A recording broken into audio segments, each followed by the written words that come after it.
I'm sort of playing through the sci-fi immersive sim genre backwards. I started with Prey, and now I've played through 2013's Deus Ex Human Revolution Director's Cut.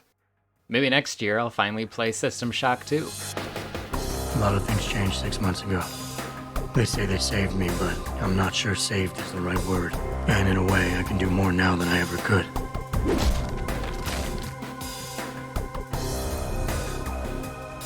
You're not the same, Adam. I can't get over how much they changed you. I try not to think about it.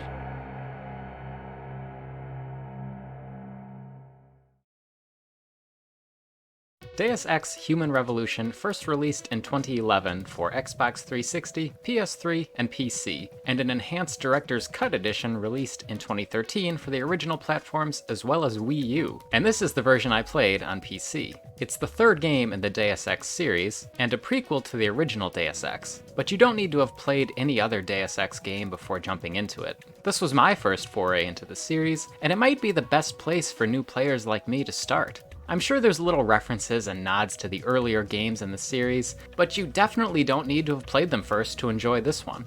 I don't feel like I missed out on anything not having played the OG Deus Ex before this. The only reference to it that I was even aware of is a post-credits scene, and the only reason I think it has anything to do with the first game is because the achievement for seeing it has the original Deus Ex guy's face on it pulled straight from the box art. Before we get more into it, I just want to say I can't believe I missed out on this game during its original release window. I guess I was too busy playing Skyrim or something, but that came out a whole 2 months later, so what was I playing in August 2011 that kept me from hearing about this game? To be fair, I was playing a lot of Xbox 360 games back in 2011. Less so in 2013 when Director's Cut came out, but maybe I just had enough on my backlog at the time. I mean, I don't really remember hearing about this game or seeing it on store shelves or anything at the time, but it was 12 years ago, so I probably did see it and I just don't remember. It got rave review scores from critics too, so I guess I just wasn't that tuned in to gaming news at the time, and this release just flew under my radar. That's a real shame too, because I probably would have still really liked it even back then. I had played Dishonored in 2013 thanks to a recommendation from my friend Brad. Thanks, Brad. And loved it, playing through it multiple times to try non-lethal only runs and whatnot. I ended up doing pretty much the same thing with Human Revolution. As soon as I finished my first playthrough, I started a second playthrough on New Game Plus right away to go for a pacifist run. It's really that good. If I could get my hands on the autopsy report, the one that never surfaced, I know I'd get the truth. Except... Why do I suspect I'm about to get dragged into something?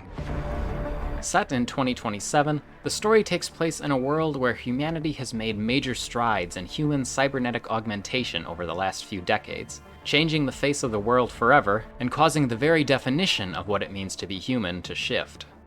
You play as Adam Jensen, an ex-SWAT officer now working as head of security for the cybernetic augmentation company Seraph Industries.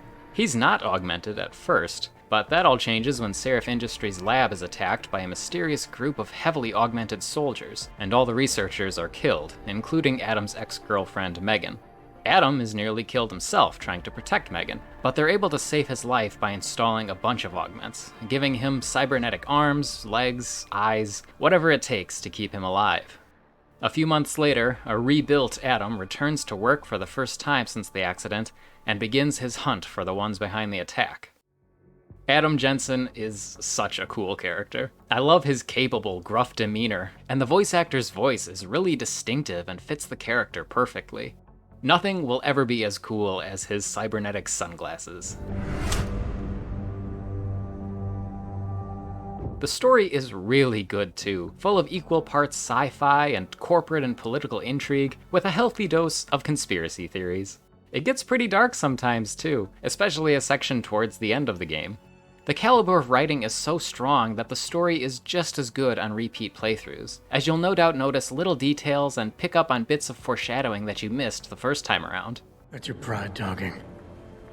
Still, get back to me if you find something. You meant when? Pretty sure I didn't.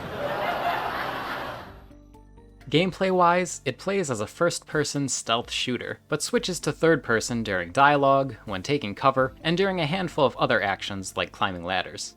I found the switches to third person pretty jarring at first, but you get used to them pretty quickly. And I'm actually really glad it switches to third person when taking cover, because then you get to see the cool cover switching animations. They really enhance the stealth and make you feel like a secret agent. At least when you don't mess up and switch cover when enemies are looking right at you. Go, go, go, go! It can be a pretty challenging game at times. I was playing on normal difficulty, and there were a lot of times I failed at stealth, got into combat with enemies, and died soon after when I couldn't escape or find cover. All the deaths felt fair though, it just meant I needed to look around my environment more to figure out how to sneak through better, or otherwise just be a little smarter about my approach.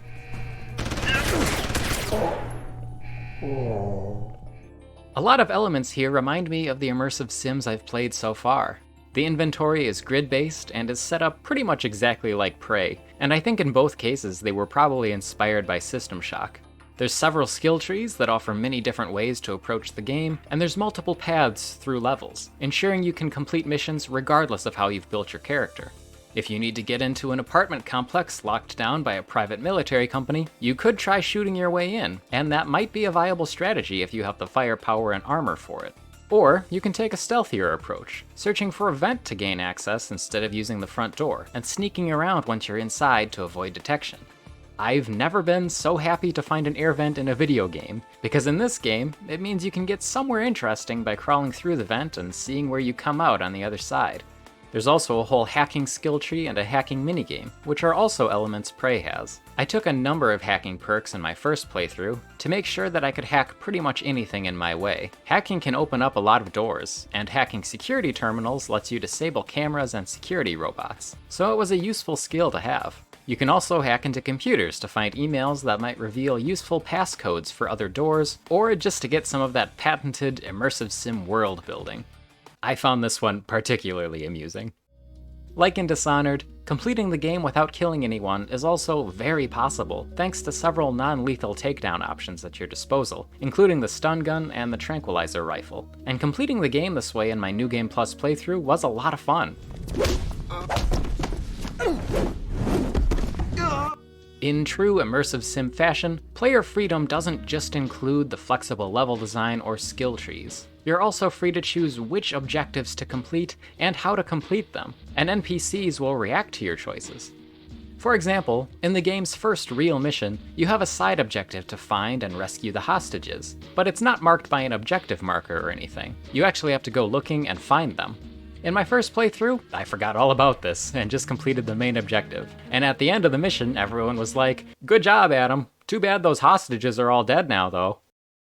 However, I did manage to save one woman who was held hostage by a terrorist leader by talking him into giving her up and running away by picking the right dialogue options in that negotiation sequence. The woman was grateful at first, but her husband was one of the other hostages, so when she learned he was dead, she wasn't so happy. They could have saved him! Fast forward to my second playthrough, and this time, since I'm more familiar with the level and the objectives, I go searching for the hostages, and I'm able to find and save them. Now this playthrough was also my pacifist run, where my goal was to avoid killing anyone. But when I came up against the terrorist leader again, I had a dilemma. I didn't want to negotiate with him again, since I'd already done that in my first playthrough, but I didn't want to kill him either, since it would ruin my pacifist run. So instead, I picked the option to fight him immediately, exiting dialogue, and before he could react and shoot his hostage, I just zapped him with my stun gun. I honestly couldn't believe that worked, but it did, and now both the woman and her husband were alive, and I was able to let them both know that the other survived. It was a really cool moment, and it's little details like that that really make this game and the entire immersive sim genre special. Well, if it isn't Mahatma Gandhi himself, come to honor us all with his life-preserving presence. The skill trees in this game each correspond to one of Adam's cybernetic enhancements, allowing you to upgrade anything from his legs to jump higher or eliminate fall damage, his arms to punch through weak walls, or installing upgrades that allow him to do personality profiling on people and have an easier time convincing them in conversation. The upgrade to eliminate fall damage was pretty useful, but beyond its practicality, it also has a really cool animation that triggers whenever you fall far enough. It's sick. There's also the Smart Vision upgrade that lets you see enemies through walls, like the Dark Vision from Dishonored. One of my favorite upgrades was the Stealth Cloak, which you can toggle on to become completely invisible until you run out of energy, letting you slip past enemies as long as you can make it past them before your energy runs out. This ability made stealth really fun, and it was especially cool to play around with at the beginning of the game in New Game Plus, since all your unlocked abilities carry over. But even then, you still need to be smart about sneaking, since you can only remain invisible for a limited time, and enemies can still hear you moving around if you're not crouched. Your energy slowly recovers on its own over time, but you can also eat Cyber Boost energy bars to replenish it instantly. And I love the mental image of Jensen sneaking around and just downing granola bars to stay invisible for longer. The game is split into two types of levels. Some are mission-centric areas where you only have story objectives to complete. These are somewhat linear, although there are still multiple paths through each part of them, and optional objectives to consider from time to time. These tended to be the more action-packed segments involving shootouts or stealth depending on your playstyle. The other levels are city hubs, which are more open and feature optional side quests alongside the required story objectives. Most of the time, the side quests are made pretty obvious, and many quest givers approach you directly. But there are some side quests you'll only find through exploring and talking to people, and the NPC chatter can sometimes be a clue to help you find them. I'm a sucker for side quests, so I ended up doing quite a few of these. They were a good excuse to explore the city hub levels more thoroughly, and gain a better appreciation of the level designs and multiple paths through them. Some of these side quests did involve some backtracking back and forth, which could be a little tedious. The default sprinting speed is a little slow, so going back and forth across the map can get old, especially in the Hengsha area, where I kept getting really lost. But again, one good thing about getting lost is that I found more paths through the level this way, and tucked those away in the back of my mind for my second playthrough. Chalk it up to a learning experience and move on.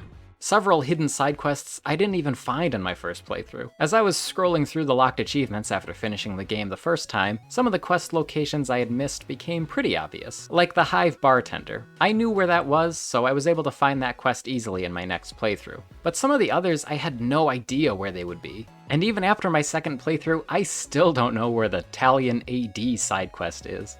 But I was able to find and complete both Cloak and Daggers and the Bar tab side quests during my second playthrough, and it didn't require looking up a guide or anything like that. They were both perfectly reasonable to find through normal gameplay, although I wouldn't have known to go back to the bartender for his side quest if I hadn't seen that achievement in the list beforehand. It's a dirty job, but it pays well. You interested? Tell me more. One thing that makes Human Revolution feel very different from Prey or Dishonored: boss battles. Several times throughout the game, you're pitted against a boss character. In its initial release, these were one of the biggest criticisms of the game, because it basically meant that if you were a stealth-focused character, you might be soft-locked and unable to defeat the bosses in the one-on-one direct confrontation that you're put into. The director's cut version addresses this by adding additional ways to deal with these bosses, ensuring that you're able to make it past them regardless of your character build. My build wasn't super combat focused, so these battles were pretty tough in my first playthrough. I died more than once to each of them, but I really enjoyed these fights nonetheless. They were like a fun puzzle, because I knew there had to be some way to make it through with my current skills and equipment. I just had to figure out how. I managed to just scrape by some of the bosses in my first playthrough, but when I faced them in my New Game Plus playthrough, I had both the advantage of having a bunch of skill upgrades and knowledge of the battle arenas, both of which made the fights a lot easier. I played on normal difficulty for both playthroughs, but I definitely could have turned the difficulty up a bit for my New Game Plus one to balance things out more. I'm gonna break you up. Another thing included in the Director's Cut edition of the game is the Missing Link DLC. I knew it was part of the Director's Cut, but I didn't know exactly what that meant, because when I finished the game, I was like, wow, that was really good. Now I want to play the Missing Link episode and see what that's like. After failing to find a button to play it on the main menu, I did some Googling, and it turns out the Missing Link episode is completely integrated into the campaign in Director's Cut. I had already played it, and I didn't even realize because it just feels so natural. Looking back, the only clue that the Missing Link chapter was different than the others is that you lose most of your equipment and skills at the start, and don't get them all back until you finish it. That made for a nice challenge though, and allowed me to respec my character a bit to deal with the immediate obstacles in front of me. There is a bit of tedious backtracking in the chapter that made replaying it during my second playthrough a little annoying, but other than that, it's not a bad chapter. It sheds extra light on things that are pretty important in Endgame. Plus, it features a nice little twist that ended up being one of my favorite story moments in the game. No spoilers here though. Yeah, you wanted to see me? One bad thing about running this game on a modern PC, you may experience stutters and screen flickering. I started running into these the first time I entered a city hub level. The flickering was especially awful, but luckily, some tips on the Steam community forum led me to disable the game's in-game VSync and instead force VSync in my graphics card control panel. That cleared up the flickering, and following another tip from a different thread, I changed a registry key setting for the game, and that seemed to reduce the stuttering a bit, but it still seemed to stutter when loading new areas, particularly in the city hub levels. The stutter wasn't a deal breaker for me, but it's definitely noticeable enough that I wanted to make note of it. Deus Ex Human Revolution was fantastic. It's definitely left me excited to play more immersive sims in the future, but also to play more of the Deus Ex series and see what other cool cyberpunk narratives it has to offer. I mean, I already own them all on Steam, so I might as well play them. My next step in the series will probably be 2016's Mankind Divided, the sequel to Human Revolution, and the most recent entry in the series at the time of recording. I am really curious about the first Deus Ex game too, but I've heard it can be a bit clunky, especially with the default key bindings for some things, so the more modern game comes first. I definitely recommend giving Deus Ex Human Revolution a shot if you haven't tried it yet, especially if you've enjoyed games like Dishonored or Prey in the past. My final time for my first playthrough was 19 hours, and my New Game Plus Pacifist playthrough was 14 hours, for a total combined time of 33 hours.